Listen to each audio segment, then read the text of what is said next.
Papua, sebuah tanah yang kaya akan keindahan alam yang memukau dan keanekaragaman hayati yang luar biasa. Menyimpan pesona yang tak ternilai harganya. Dari hutan hujan tropis yang lebat, pegunungan yang menjulang tinggi, hingga lautan yang jernih dan terumbu karang yang berwarna-warni. Setiap sudut Papua menghadirkan keajaiban alam yang memikat hati. Namun, keindahan ini bukan hanya anugerah, melainkan juga tanggung jawab kita bersama untuk menjaganya.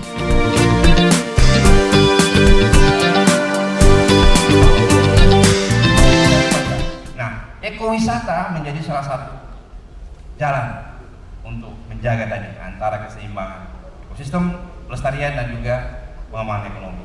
Jadi sekali lagi Bapak Ibu ada semua, dengan ekowisata kita ingin pertumbuhan ekonomi, tapi kita juga ingin pelestarian lingkungan.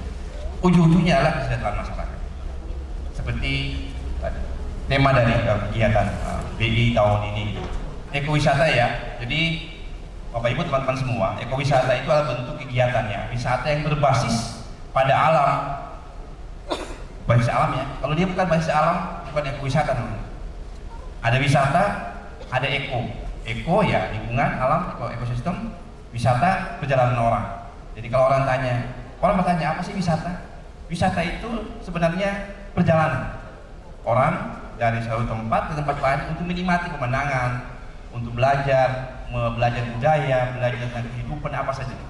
Itulah wisata. Kalau dia hanya diam saja duduk, lihat TikTok, lihat YouTube, buka-buka tentang Bali, tentang Raja Ampat, itu bukan wisata namanya.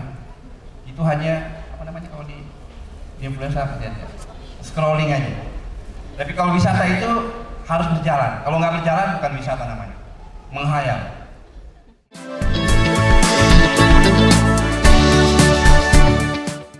Dalam pemaparannya di acara talk show Torang Kreatif dan Ekoturism Festival 2025, menyampaikan sebagai provinsi termuda Papua Barat Daya menyimpan sejuta potensi wisata alam di dalamnya. Mulai yang kita kenal ada wisata Raja Ampatnya hingga Penyu Belimbing di Kabupaten Tambrau. Penerapan ekowisata menjadi pilihan untuk mendukung pelestarian alam, pemberdayaan masyarakat dan edukasi kesadaran alam baik untuk wisatawan maupun masyarakat lokal.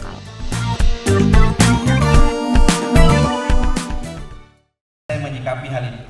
Saya orang pariwisata, saya membangun pariwisata dan konservasi alam di Raja Ampat dengan Om Luki mulai tahun 2003. Kita masih ingat dulu di Bekasi Pisau, kita semua ini orang-orang yang dulu bantu-bantu ketik-ketik, bantu macam-macam ya.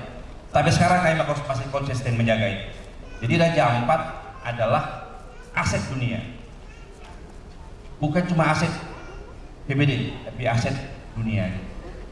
Kami masih komit untuk terus menjaga Raja Ampat supaya terus menjadi aset dunia.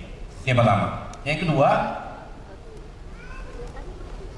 memang kita sekarang harus lebih bijak. Lebih bijak untuk bersikap.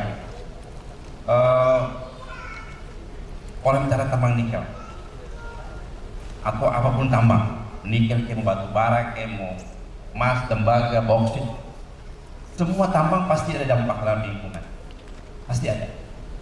Nah, tapi di dunia pertambangan ada namanya good mining practice.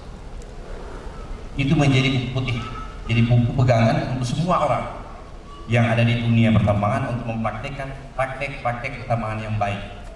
Good mining practice. Sepanjang itu dijalankan dengan baik, sepanjang itu diawasi dengan baik dan ketat, sepanjang itu melibatkan partisipasi semua orang untuk terlibat dalam pengawasan, pasti kegiatannya akan minimal dampaknya. Ya. Itu dulu, pertama kita harus pakai sama-sama dulu nih pelan-pelan, supaya ada bisa lebih paham. Nah,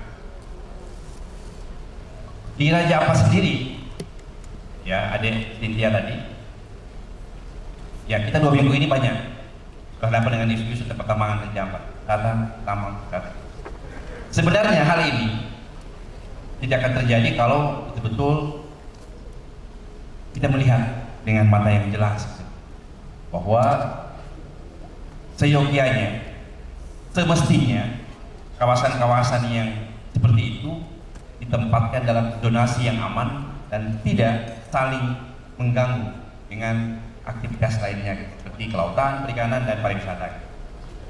Itu idealnya mestinya, karena pasti antara dua ini pasti akan sangat bersinggungan. Nah, makanya kita berharap kegiatan itu tidak sampai merusak terhadap sumber daya alam. Nah, kita sepakat semua teman-teman semuanya, gini, kami semua masih tetap berkomitmen untuk menjaga Raja Ampat menjadi aset dunia tadi saya katakan.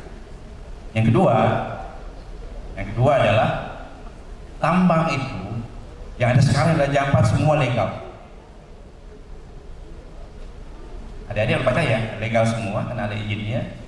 Kalau dia punya izin berarti dia ilegal. Kebetulan dia legal. Nah, di dunia pertambangan, sekarang saya ulangi, dunia pertambangan bukan soal menambangnya, tapi bagaimana dia menambang. Yang penting, bagaimana dia menambang.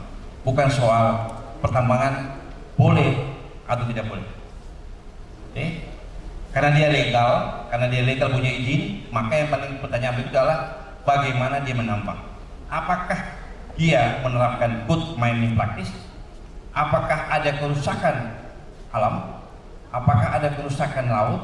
Apakah ada kerusakan hutan di situ? Ya, karena itu bagian dari good mining practice tadi.